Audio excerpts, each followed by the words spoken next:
Lettre familière du président Charles de Brosse.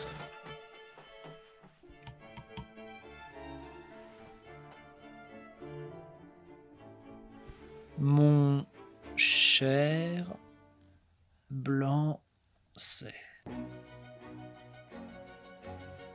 je quitte Dijon, non sans regret, pour aller à Venise. J'ai grande impatience de la voir.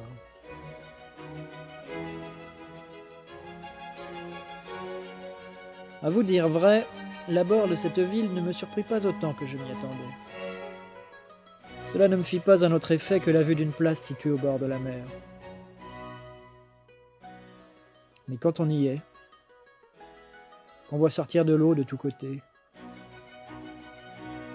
des palais, des églises, des rues, des villes entières,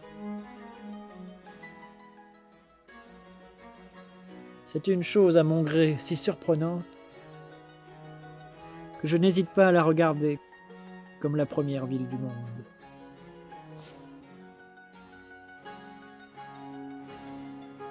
Joignez à cela qu'il n'y a pas dans le monde une voiture comparable aux gondoles pour la commodité et l'agrément.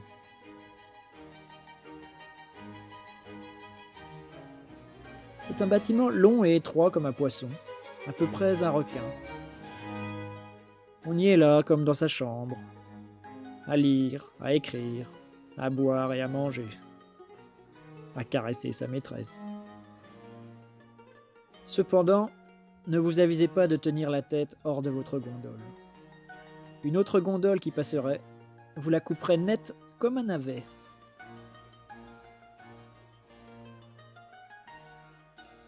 Il n'y a pas de lieu au monde où la liberté et la licence règnent plus souverainement qu'à Venise.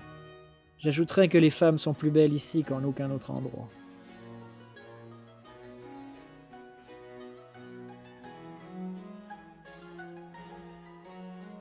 Vous croyez peut-être que la place Saint-Marc, dont on parle tant, est aussi grande que d'ici à demain. Rien moins que cela. Elle est fort en dessous des bâtiments de la place Vendôme, bien que magnifiquement bâtie. Mais elle est régulière, carrée, longue. Chaque arcade sert d'entrée à un café qui ne désemplit point. Les robes des palais, les manteaux, les Turcs, les Grecs, les Levantins de toute espèce, les bateleurs, les moines, les marionnettes, tout cela qui est à toute heure et tout ensemble, la rendent la plus belle et la plus curieuse place du monde.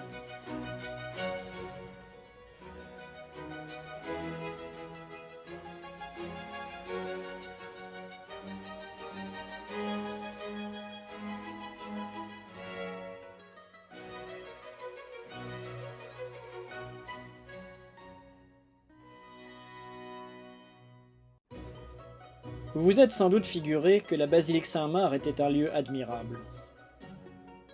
Vous vous trompez bien fort.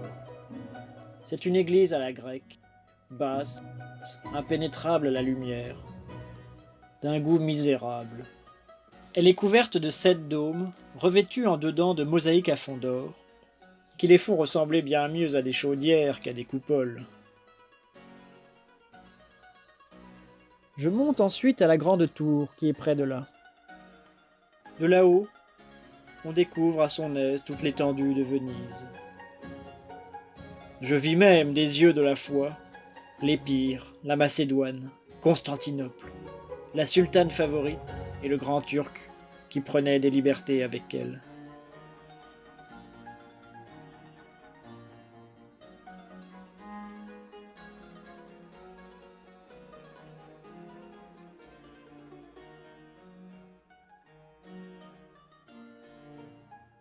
Adieu Venise.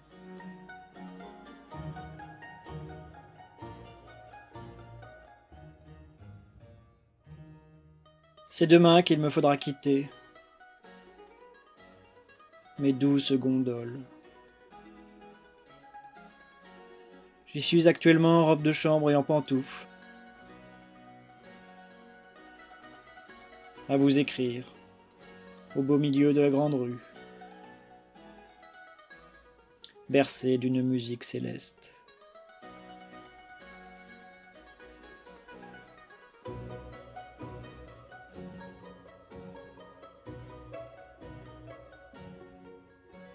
Demain, je repartirai en Bourgogne.